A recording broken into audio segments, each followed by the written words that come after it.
All right, so they wanted you to graph those ordered pairs, get the basic idea of the graph, and then on number 1, they wanted you to figure out what input or what x would give you an output of -5. So if I took that expression, so I just went ahead and I put -5 in for y. And then if I write that in exponential form, it'd be 2 to the -5 is equal to x. So what is 2 to the -5? Or what does that mean, a negative exponent? It means reciprocal, so 1 over 2 to the 5th or 1 over 32. So that would be the input to get -5. All right, and then if you're looking at the red graph, the domain is going to be that x is greater than 0. So in a logarithmic graph that's not shifted, it shouldn't get to the other side of the y-axis and should never touch the y-axis. But on the range, we have an arrow going up and an arrow going down. So the range is going to be all real numbers. All right, and then they wanted you to compare that to the graph of y equals 2 raised to the x, which is an exponential function. So I went ahead and I did a little graph of that. And that one, for the domain, there's an arrow going to the left and right. So the domain is all real numbers, but the range is going to be that x is greater than 0.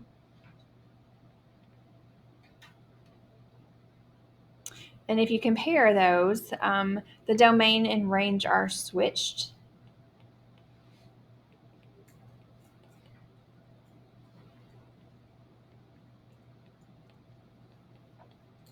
Which means that they're inverses. And we talked a little bit yesterday about them being inverses. All right, and then number 4, there's 3 graphs graphed. And so A asked us what they have in common. Did you guys see anything they had in common? They all x-intercepts. Yes, very good. They have the same x-intercept.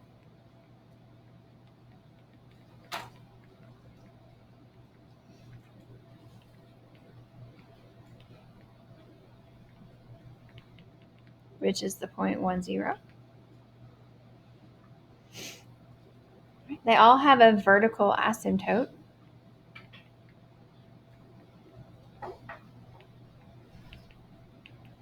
So a vertical line they all approach, which is x equals 0.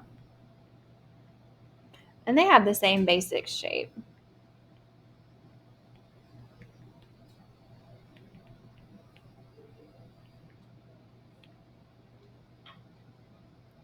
All right, and then B gave you 3 choices for the equations of these graphs and wanted you to figure out which is which. And so if you wanted to try and do this without a calculator, which I think is a good idea, I would start with log of x. And what is the base of log? 10. And so if you do log base 10 of 10, what should that equal? 10 to what power gives you 10? 1. So what that means is that the point 10, 1 is going to be on the graph of that. And so 10, 1 is this one, which is the dashed one. On mine, you can see that it's red. That's the one that's going to be y equals log of x. All right, so that's just one way to check without a calculator. All right, so for log base 4 of x, I would do log base 4 of 4 is going to be 1. So the ordered pair, that's the base and 1, should be on the graph. So 4, 1 is there. So it's this middle one, the dashed one, or the dotted one.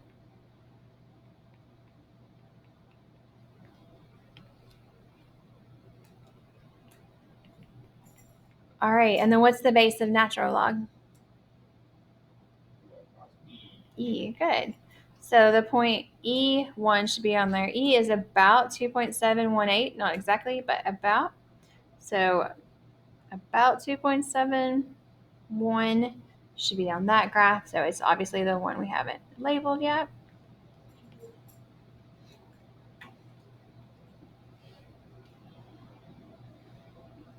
All right, and then for C, if you want to approximate the answer for log base 4 is 6, we would use the log base 4 graph, so this middle one. Go to where x is 6. What does the y look like it's about-ish? 1.3, yeah. And then what does that mean? It means the base raised to that exponent should be about 6, and it is.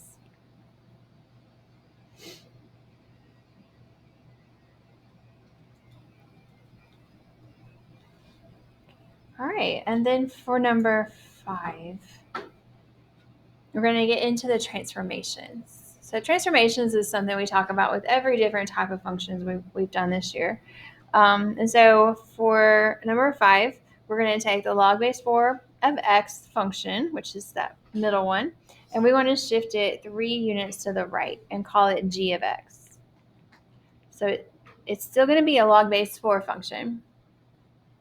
But then what do you have to do to shift to the right? Add, subtract. Subtract, inside or outside? Inside. So we're going to subtract 3 on the inside to go right.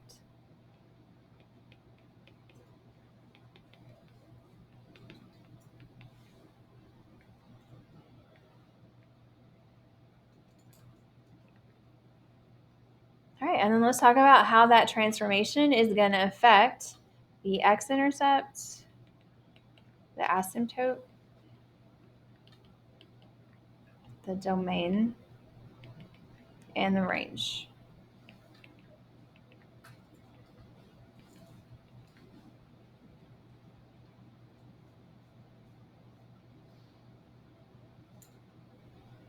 All right, so our x-intercept originally was this point right here, 1, 0.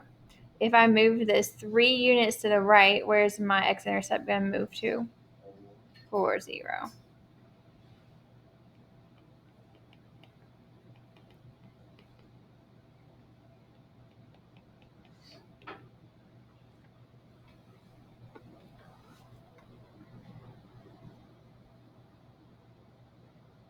All right, the vertical asymptote was originally the y-axis, which is x equals 0.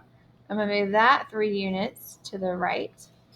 So it now should be x equals 3.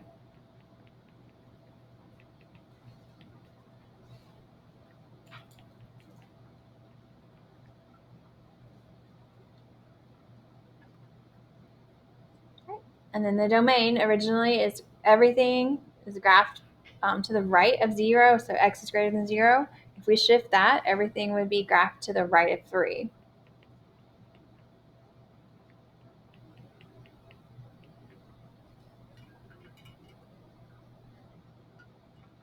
All right, and then the range was originally all real numbers. Is that going to change?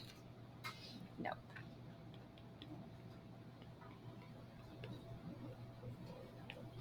So shifting all real numbers is not going to change it.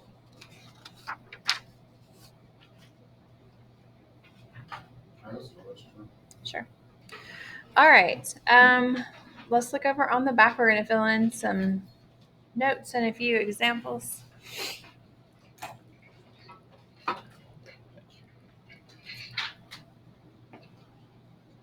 All right. So parent logarithmic functions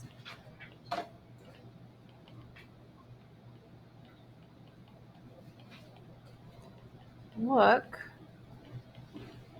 like y equals log base b of x for any base where b is greater than 0 and b is not equal to 1. So your base has restrictions. A base of 1 doesn't make any sense because 1 to every power is 1. A base of 0 can't happen, and a negative base can't happen. And then the argument part has to be greater than 0. All right, so for parent functions, all parent functions are going to have the same 2 key points. Now when they're shifted, those key points get shifted around, but we have a basic idea that the point 1, 0 is going to be the x-intercept.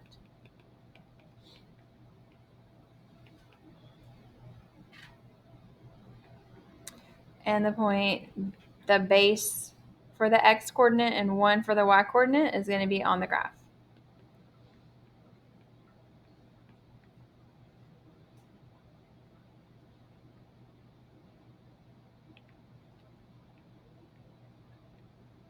I'm going to do a little graph over here.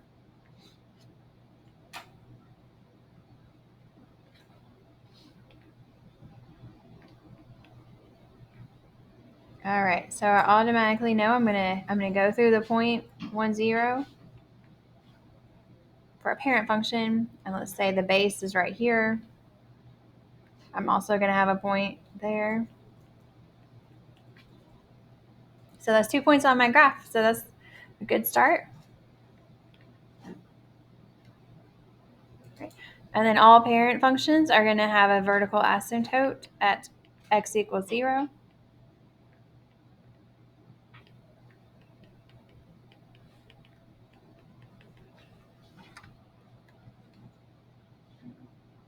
So if you wanted to graph a vertical asymptote, you just do kind of like a dashed vertical line at the y-axis in this case.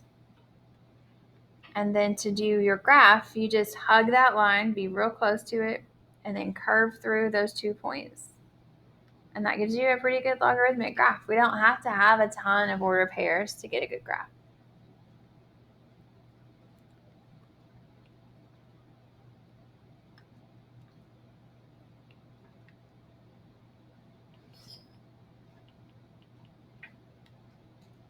All right, and then just one other thing to keep in mind is that the graph y equals b to the x and y equals log base b of x are inverses.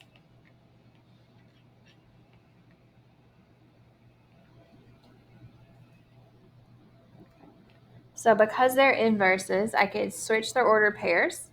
And so if 1, 0 is on the log graph, then 0, 1 is going to be on the exponential graph. And if 1b is on the log graph, I said that wrong, sorry, b1 is on the log graph, 1b is on the exponential graph. And exponential is going to have a horizontal asymptote. So that graph is y equals b to the x.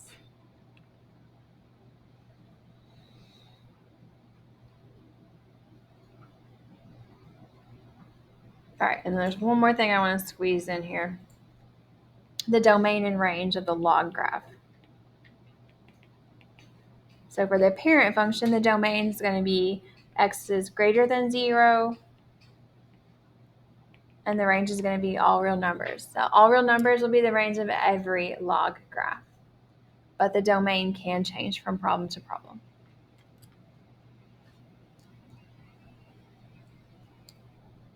All right, so we are going to graph a transformed function. There's one transformation going on with number 1. That negative on the inside, what is that going to do? What kind of reflection? It's a reflection over the x-axis, y-axis. Yeah. So if it's the inside, it's like the yin side, which is the y-axis. So it's going to take the one that we just drew, this purple one, and it's going to reflect it over the y-axis like that. Is that going to change the vertical asymptote? Nope. So the vertical asymptote is still going to be y equals 0. So I'm going to graph it.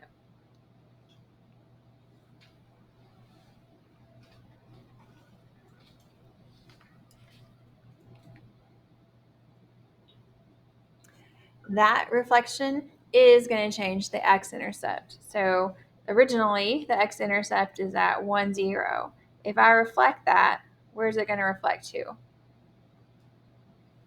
If I reflect that over the y-axis, where's it going to reflect to? The y, -1. Negative 1, 0. Very good.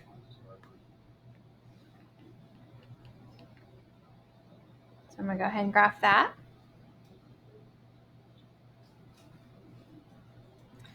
All right, so normally a key point occurs at the base for the x and 1 for the y, but that is going to get reflected across the y-axis. So our base is 3, so it gets reflected to -3, 1.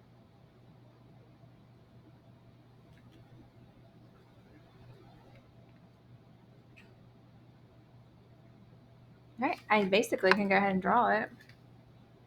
So it's going to hug my asymptotes and then curve through those points.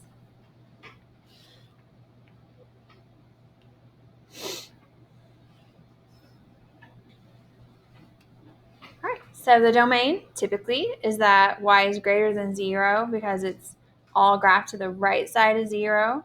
This one is all graphed to the left side of 0. So what do you think the domain is going to be? Negative infinity. So x is Yes, if you want to do it in interval notation, it'd be from negative infinity to 0. Or we could just say that x is less than 0. And then we still have an arrow going up and an arrow going down. So our range is all real numbers. All right, this is how you do the graph using reflections. All right, so on 2, we're going to try to match these without using a calculator at all. So we just did one without a calculator, so it's extremely doable. But you do have to remember the transformations. And so on number 2, sorry, they're all number 2. On this first one, there's a negative in the front, so it's going to reflect on the x-axis. There's also a vertical stretch. I don't think we're really going to see that great, but I'm going to go ahead and write it down. All right, the next one has a vertical stretch, but no shifting or reflecting or anything. All right, the next one has a vertical compression, but again, I don't think we'll really see it all that much. But what is that -5 going to do? reflected. Not reflect. Y-axis. Nope. X -5, you subtract on the inside? Right, 5, good.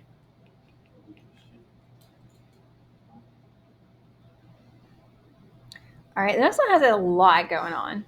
So that negative is going to reflect on the x-axis. There is going to be a vertical stretch that we're not really going to see too much. What about that +5 on the outside? Left. Up.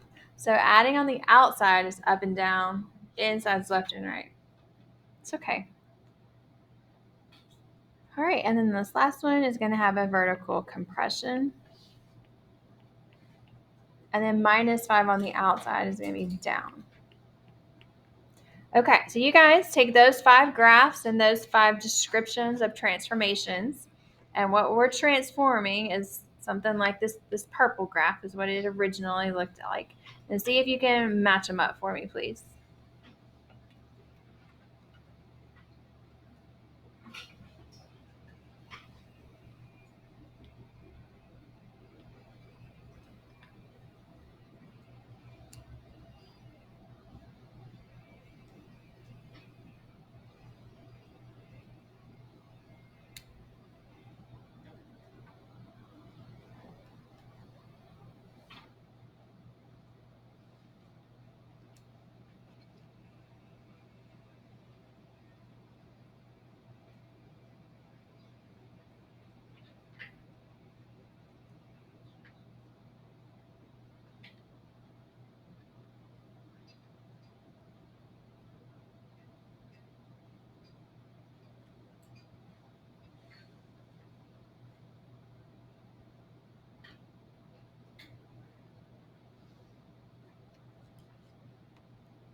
All right, what did you guys get for that first one?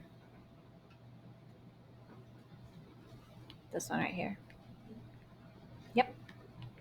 So there were 2 of them that had that reflection on the x-axis. So 2 of them were upside down. But only, upside down would be this one or this one. But this one hadn't shifted any. This one has a shift. All right, anyway, what did y'all get for the next one? Don't be shy. C, yeah. The next one? Yep. Good. And obviously the last one is E. It's the only one with a downshift, and then A was the only one with a right shift. Tell like what one wording is. Like you looking at C, it says verb stretch like UKL. Well, the vertical stretch, that is the only one that didn't have any kind of shift or reflection. So it's going to look a lot like this original graph. It's the one that looks the most like it without any shifting. But yeah, the vertical stretches and compressions are hard to see. You kind of have to narrow it down. All right, one more. So we are going to take, we're going to write a function. So it's going to be a logarithmic function. And the vertical asymptote is going to be x equals 5. So what kind of shifting has happened if the vertical asymptote is x equals 5? Normally it's x equals 0. So how did it shift? Right 5. How do you shift right 5? The -5. Where? Outside of the brackets. Inside. So subtract 5 inside. So anything that happens sideways happens on the inside. So we're going to call this y. We do not know what the base is, so we're going to call it log base b. And then I know I'm going to shift 5, so I'm going to put a -5 on the inside. So that takes care of the vertical asymptote part. Now we need to take care of the point that it is going through. So we want our graph to go through the point 11, 1. So I'm going to put 11 in for x and 1 in for y.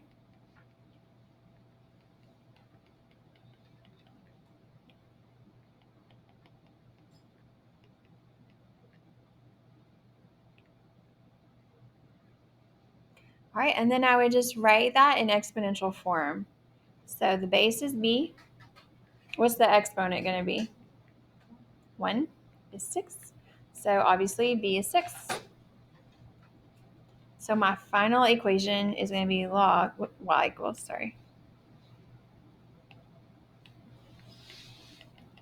equals log base 6 of x minus 5.